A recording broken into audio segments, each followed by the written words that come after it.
Bonjour à toutes et à tous, on va parler de sport automobile aujourd'hui avec le champion d'Europe d'Ultimate Cup European Series, monsieur Romain Carton. Romain, bonjour. Bonjour Jérôme. Félicitations pour ce titre. Vous roulez tous en proto Nova. On a l'impression que ça ressemble beaucoup aux 24 heures du Mans. Vous vous situez à quel niveau de l'élite? Après, à quel niveau les 24 heures du Mans, toutes ces choses qu'on voit à la télé, forcément, c'est le gros championnat, c'est le championnat du monde, c'est le WEC, hein. Et donc là, il y a des P2, il y a les hypercars et les GT3. Nous, aujourd'hui, le championnat, c'est que de la Nova, donc c'est monomarque. Il y a que des Nova en piste. Cette année, il y a 37 voitures. Et donc du coup, c'est une bonne préparation pour préparer pour préparer des grosses courses parce que ça s'en rapproche en termes de format. Ce que tout le monde connaît, c'est les 24 heures du Mans, mais outre les 24 heures du Mans, c'est un championnat le WEC. Donc il y a d'autres courses qui sont des 4 heures, des 6 heures. Et en l'occurrence, nous, notre championnat, c'est exactement la même chose, c'est 4 heures ou 6 heures. On n'a pas de 24 heures sur le championnat là, mais par contre, on a des 4 heures ou des 6 heures. C'est-à-dire que potentiellement, la saison prochaine, tu pourrais accéder à une écurie. Alors j'imagine que c'est difficile hein, comme en sport automobile, mais tu pourras accéder à une voiture pour les 24 heures du Mans. Oui, alors accéder, c'est difficile. Enfin, ouais, c'est difficile à dire parce qu'aujourd'hui, les 24 heures, c'est très dur d'y accéder. Les voitures, ce sont des P2. C'est plus la Nova, c'est la P2, hein, ce qui est une équivalent, si je puis dire, en termes de prototype. Mais aujourd'hui, y accéder, c'est compliqué. Honnêtement, Parce que c'est très c'est compliqué. compliqué, parce qu'il y a peu de place, parce que ça coûte cher. Il faut avoir de gros sponsors. Il y a tout, il y a le niveau déjà qui est compliqué parce que la P2 c'est quand même vraiment un step au-dessus et après financièrement aussi, hein, bien sûr on sait que c'est un peu le nerf de la guerre et les places sont prisées.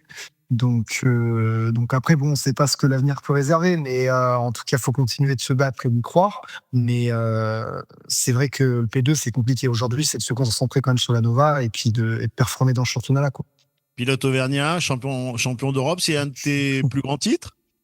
Ou le plus grand titre? Champion d'Europe, oui, oui, j'avais été champion de France en super tourisme, vice-champion. Ouais, ouais, c'est mon plus gros titre, ouais. La saison a débuté. Comment ça se passe quand on est champion? Comment ça se passe dans la saison? Tu es un petit peu l'homme à abattre, pas à abattre, hein, l'homme à battre. Comment ça se passe dans le team? Et comment se passe la Et saison? le team, c'est le même, hein, c'est DB Autosport, c'est le même que l'année dernière.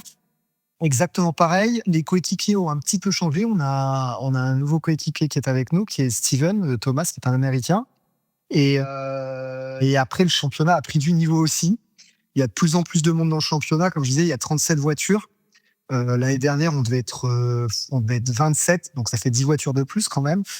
Et plus de niveaux, on a des gros noms qui sont venus. Il y a beaucoup de gens justement du P2 qui sont le WEC ou ces choses-là, ou le LMS, qui est le championnat d'Europe en LMP2, qui viennent s'entraîner ou qui viennent compléter des équipages sur ce championnat-là. Ah Donc oui. ça prouve que le championnat a vraiment de quoi bien vivre dans les années futures et qui a du niveau. Est-ce que c'est un avantage de rouler tous sur la même voiture? Ça veut dire que là, bon, évidemment, il y a la préparation, les mécanos, et c'est vraiment le pilotage qui fait que on gagne ou on gagne pas. Alors, il y a forcément le pilotage, ce qu'on appelle le driving. Oui, oui, il y a forcément ça, mais il y a aussi tout ce qui est parce que l'endurance qui compte en fait, et on s'en rend vraiment compte quand on est dans ce milieu-là, c'est que c'est un team, c'est tout le monde, c'est les mécanos, c'est un tout quoi. Pour gagner, c'est pas que les pilotes, c'est les ingénieurs pour les stratégies, bon, forcément driving comme je l'ai dit, mais la préparation de la voiture pour pas qu'il y ait de panne, c'est vraiment un tout pour y arriver. La préparation physique, elle doit être également importante. Tu ne cours pas tous les week-ends. Alors comment ça se passe entre deux courses? Il se passe combien de temps? Il se passe un mois et demi entre chaque course? Ouais, c'est un mois. En principe, c'est un week-end par mois, à peu près, hein. Et oui, la préparation, c'est sûr qu'il faut quand même réussir à rester dans le rythme. C'est pas facile parce que il y a que 6 meetings et en fait, ça passe super vite. Donc, il faut quand même réussir à s'entretenir physiquement et faire un peu de simulateur, toutes ces choses-là pour rester un peu dans le bain, quoi. On parle un petit peu de cette saison. C'est quoi l'objectif quand on est champion d'Europe? C'est de gagner un nouveau titre? L'objectif, c'est de remettre le titre en jeu, forcément, hein. C'est de refaire la même que l'année dernière, qu'on a gagné. Après, ça va être aussi avec le nouveau coéquipier de le mettre, comment dire, qu'il soit confortable, que ça, voilà, que de refaire la même chose, mais c'est différent. Chaque saison est différente. On a des nouveaux circuits cette année. On a Spa qui était en plus cette année, et Navarra, qu'on n'avait pas l'année dernière. Donc ça va être de voir un petit peu comment ça va se passer, quoi. Première Ouais. course, c'est pas super bien passé, Ouais. qui était au Castellet, parce qu'on a eu des problèmes de faisceau électrique, en fait, et on a dû abandonner. Après, le championnat est long, et honnêtement, après, tout était encore faisable, quoi. C'était pas au bout d'une course que le championnat gagnait, quoi. Ah bah, j'imagine. Et puis, bon, comment ça se passe quand on est champion? C'est quoi? Tu as eu la coupe, tu as eu, il y a un peu d'argent, j'imagine. Il y a des sollicitations au niveau d'autres teams ou c'est resté assez tranquille?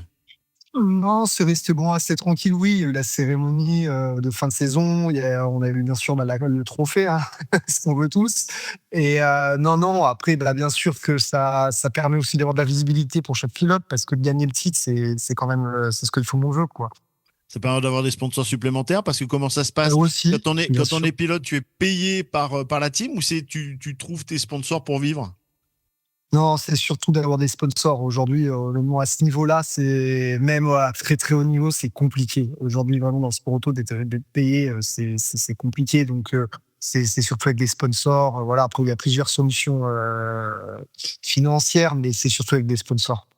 Pour terminer, on a vu Verstappen faire un petit peu d'endurance. Est-ce que c'est bien pour votre catégorie? Est-ce que ça vous apporte de la visibilité?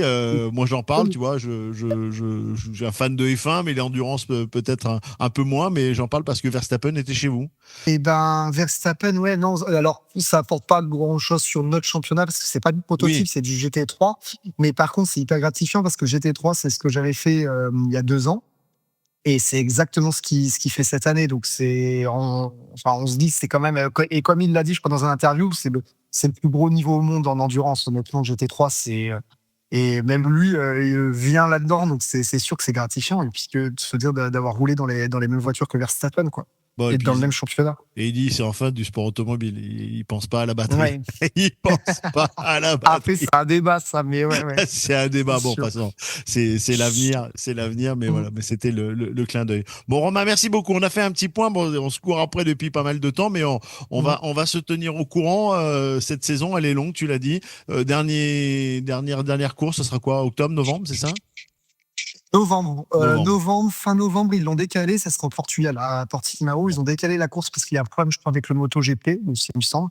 Mais la dernière course, c'est en Portugal, ouais. Bon, eh ben, on aura l'occasion de faire un petit point, une fois, deux fois Ouais, avant la fin de la saison, et je avec l'espère. plaisir. Croisons les doigts peut-être pour un doublé. Hein, pourquoi pas un Ouais, doublé. bah, ouais, Bon, merci beaucoup, avec Romain. plaisir. Merci, Romain Merci, Carton, Jérôme. champion d'Europe et surtout pilote auvergnat. Merci à toutes et à tous de me suivre, de nous suivre, tous les invités. Et je pense également à Adrien Ponsard pour notre émission Vers sans filtre. Et on se dit bien à très vite pour une prochaine interview. Bye bye.